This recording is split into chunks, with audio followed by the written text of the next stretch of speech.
আমার নাম হৃদিতা। আমি এখন অনার্সে পড়ছি, ইংরেজি সাহিত্য নিয়ে। ছোটবেলা থেকেই বইয়ের ভেতর হারিয়ে যেতে ভালোবাসি। লাইব্রেরির শান্ত পরিবেশ, নতুন কাগজের গন্ধ কিংবা পুরনো পাতার হলদেটে শব্দ এসব আমার ভীষণ প্রিয়। বই আমার কাছে শুধু পড়ার জিনিস নয়, বই মানে আশ্রয়। সবাই বলে আমি নাকি চুপচাপ, একটু গম্ভীর স্বভাবের মেয়ে, কিন্তু আমি জানি ভেতরে আমার ভীষণ কোলাহল। অসংখ্য কথা জমে থাকে ঠোঁটের আড়ালে, অসংখ্য অনুভূতি লুকিয়ে থাকে চোখের পলকে। আমার জীবন একদিন বদলে গেল যখন পরিচয় হল রায়হান স্যারের সাথে। তিনি আমাদের বিশ্ববিদ্যালয়ের অতিথি শিক্ষক। বয়সে অনেক বড়, প্রায় 40-এর কাছাকাছি, কিন্তু তাকে দেখলে সেটা টের পাওয়া যায় না। পরিপাটি দাড়ি, চোখে চশমা, গলায় গভীর অথচ কোমল কণ্ঠস্বর, যেন কোনো উপন্যাসে চরিত্র হেঁটে এসেছে বাস্তবে। তার চোখের দৃষ্টি আমার ভেতরটা কাঁপিয়ে দেয়। কখনো আমার চোখে থেমে থাকে, কখনো আমার ঠোঁটে, কখনো বা হঠাৎ অকারণে নীরব হয়ে যায়। প্রথম আলাপটা হয়েছিল লাইব্রেরিতেই। আমার হাত থেকে বইটা পড়ে গিয়েছিল। আমি যখন তুলতে ঝুঁকলাম, তিনিও একই সঙ্গে ঝুঁকলেন। আমাদের হাত একসাথে ছুঁয়ে গেল। একটা হালকা শিহরণ ছড়িয়ে পড়েছিল শরীরের ভেতর দিয়ে। আমি অবাক হয়ে তাকালাম, আর তিনি হাসলেন। সেই হাসিটাই যেন আমাকে বেঁধে ফেলল। সেই মুহূর্ত থেকে আমি বুঝেছিলাম কিছু একটা শুরু হয়ে গেছে। ধীরে ধীরে আমাদের মধ্যে কথা বাড়তে লাগল। প্রথমে শুধু পাঠ্য বই নিয়ে আলোচনা, পরে মেসেঞ্জারে কবিতা শেয়ার করা, গান শোনানো। তিনি কখনো রবীন্দ্রনাথের কবিতা পাঠাতেন, আমি তাকে পশ্চিমা সাহিত্য থেকে লাইন শোনাতাম। কথোপকথনের ভেতর দিয়ে যেন আমরা একে অপরের ভেতরে ঢুকে যাচ্ছিলাম। সময়ের হিসেব হারিয়ে যেতাম। ফোনের স্ক্রিনে লেখা শেষ না হতেই মনে হতো আরও কিছু বলা বাকি আছে। একদিন ক্যান্টিনে বসে আমরা একে অপরের দিকে তাকিয়েছিলাম অনেকক্ষণ। চারপাশে গলার ভিড়, চায়ের গন্ধ, হুলস্থুল হাসাহাসি, তবুও আমাদের দুজনের জন্য সময়টা যেন থমকে গিয়েছিল। সেই নীরবতার ভেতরেও হাজার অঘোষিত শব্দ ভেসে বেড়াচ্ছিল। এক সন্ধ্যায় আমি সাহস করে বলেছিলাম, স্যার, আমি আপনাকে ছুঁতে চাই। তিনি থমকে গিয়েছিলেন। কিছুক্ষণ নীরব থেকে জিজ্ঞেস করেছিলেন, তুমি কি বুঝে বলছ? আমি কোনো উত্তর দিইনি, শুধু আস্তে করে তার হাতের উপর হাত রেখেছিলাম। আমার আঙুল তার আঙুলে মিশে গিয়েছিল। তার চোখে তখন বিস্ময়ের সঙ্গে একটি কোমল আলো জ্বলছিল। সেই চোখে আমি নিরাপত্তা পেয়েছিলাম। এরপর থেকে আমাদের সম্পর্কটা অন্যরকম হয়ে গেল। আমরা অনেক বেশি খোলামেলা কথা বলতে শুরু করলাম। তিনি আমাকে তার একাকিত্বের গল্প শোনাতেন, জীবনের সংগ্রামের কথা বলতেন। আমি তাকে আমার স্বপ্নের কথা বলতাম, আমার ভয়, আমার ভেতরের অস্থিরতা। প্রতিটি কথোপকথনে আমরা যেন একে অপরের ভেতর ডুব দিতাম। এক বিকেলে ক্লাস শেষে হঠাৎ বৃষ্টি নেমে গেল। চারদিকে সবাই দৌড়ে ছাতা খুঁজছিল, কিন্তু আমি দাঁড়িয়েছিলাম বিশ্ববিদ্যালয়ের পুরনো ভবনের বারান্দায়। রায়হান স্যারও সেখানে দাঁড়িয়েছিলেন। হাওয়ায় ভিজে গিয়েছিল তার শার্টের হাতা। আমি তাকিয়েছিলাম, আর হঠাৎ মনে হয়েছিল এই মানুষটা আমার জন্যই অপেক্ষা করে আছেন। তিনি মৃদু হেসে বললেন, বৃষ্টির শব্দ কি তোমার ভালো লাগে? আমি শুধু মাথা নাড়লাম। তখনই তার কণ্ঠে ভেসে এলো, তাহলে চলো আজ এই শব্দটাকে আমাদের গল্পের অংশ করি। আমরা একসঙ্গে হেঁটেছিলাম ভিজে পথ ধরে। বৃষ্টির ফোঁটা চুল বেয়ে গড়িয়ে পড়ছিল। আমি হাসছিলাম, আর তিনি শুধু চুপচাপ আমার দিকে তাকিয়েছিলেন।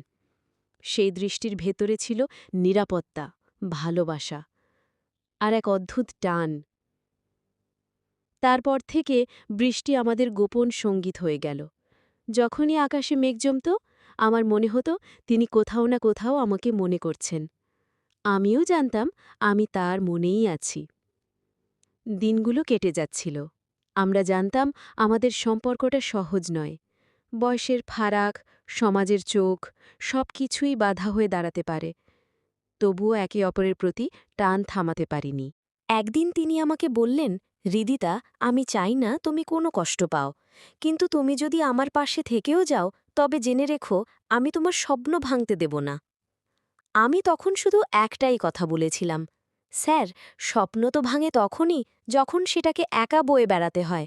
আমি চাই আমরা দুজন মিলে একসাথে বয়ে যাই। তারপর থেকে আমাদের গল্পটা আর কারও ছিল না, শুধু আমাদের দুজনের হয়ে গেল। প্রতিটি সন্ধ্যা, প্রতিটি বৃষ্টির খোঁটা, প্রতিটি নীরব দৃষ্টি সব আমাদের নিজের হয়ে গেল। বিশ্ববিদ্যালয়ের বারান্দায় বসা, ক্যান্টিনের চায়ের কাপে চুমুক দেওয়া, লাইব্রেরির এক কোণে বই খুলে বসা, সব জায়গায় যেন আমাদের গোপন গল্পের সাক্ষী হয়ে থাকল। কখনো তিনি কবিতা লিখতেন আমার জন্য, আমি আঁকিবুকি করতাম তার খাতায়। কখনো আমি তার চোখের দিকে তাকিয়ে থাকতাম মিনিটের পর মিনিট, আর তিনি কেবল হেসে বলতেন, তুমি না তাকালে আমার পৃথিবী ফাঁকা হয়ে যায়। এইভাবেই আমাদের গল্প চলতে থাকল। সময়ের হিসেব হারিয়ে গেল। বাইরের পৃথিবী যতই কঠিন হোক, আমাদের ভেতরে তৈরি হলো এক আশ্রয়, যেখানে কেবল আমি আর তিনি। এটাই ছিল আমাদের সত্যি, আমাদের ভালোবাসা। দিনগুলো যেন কেবল আমাদের জন্যই বয়ে যাচ্ছিল। প্রতিটি সকাল আমি ক্লাসে যাওয়ার আগে ভেবে নিতাম, আজ স্যারের চোখে কি দেখব। আর প্রতিটি সন্ধ্যায় শুতে যাওয়ার আগে মনে হতো, আজ তিনি কি আমায় ভেবেছেন। একদিন লাইব্রেরির কোণে বই পড়ছিলাম। হঠাৎ তিনি পাশে এসে দাঁড়ালেন। টেবিলে আস্তে করে একটা কাগজ রাখলেন। খুলে দেখি কয়েকটি লাইন। যদি তোমার চোখ আমার দিকে এক মুহূর্তও না পড়ে, তাহলে আমার পৃথিবী আঁধারে ডুবে যায়। আমি হাসলাম, আবার চোখ ভিজে গেল। তিনি কিছু বললেন না, শুধু চশমার আড়াল থেকে আমার দিকে তাকিয়েছিলেন। সেই দৃষ্টিতেই যেন হাজার কবিতা লেখা ছিল। আরেক দিন বিশ্ববিদ্যালয়ের পিছনের ছোট্ট বাগানে আমরা দুজন বসেছিলাম। বাতাসে কাশফুল দুলছিল। আমি মাটির দিকে তাকিয়েছিলাম, কিছু বলতে পারছিলাম না। হঠাৎ তিনি খুব আস্তে করে আমার মুখটা হাত দিয়ে তুলে দিলেন। রিদিতা, তার কণ্ঠ কেঁপে উঠল। তুমি কি কখনো ভয় পাও না, যদি একদিন আমাদের নিয়ে কেউ প্রশ্ন তোলে? আমি তখন শুভ মৃদু হেসে বললাম, ভয় তো আছেই স্যার, কিন্তু ভয় পেলেই কি ভালোবাসা থেমে যায়? তিনি আমার হাত শক্ত করে ধরলেন।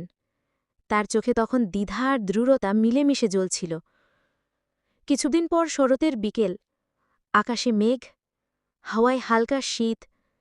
ক্লাস শেষে আমি বারান্দায় দাঁড়িয়েছিলাম। হঠাৎ রাহেন স্যার এসে বললেন, চলো, আজ তোমাকে একটা জায়গা দেখাই। আমি অবাক হই তার সাথে হাঁটতে লাগলাম। বিশ্ববিদ্যালয়ের পুরনো অংশের এক ছাদে উঠে গেলাম। সেখান থেকে পুরো ক্যাম্পাস দেখা যায়। দূরে সূর্য অস্ত যাচ্ছিল, চারদিকে সোনালি আলো। তিনি আস্তে করে বললেন, এখানে আমি একসময় একা বসতাম, ভাবতাম আমার জীবনে আর কারো জায়গা হবে না। কিন্তু আজ তোমাকে ছাড়া কিছু কল্পনাই করতে পারছি না। আমি এক মুহূর্ত দ্বিধা করিনি।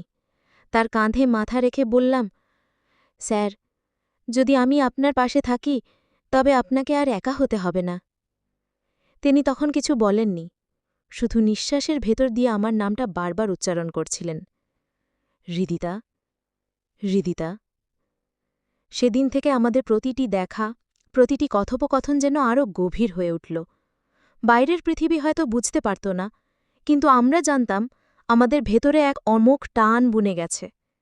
এভাবেই আমাদের গল্প চলতে থাকল, বৃষ্টি, বাতাস, কবিতা আর নীরবতার ভিতর দিয়ে।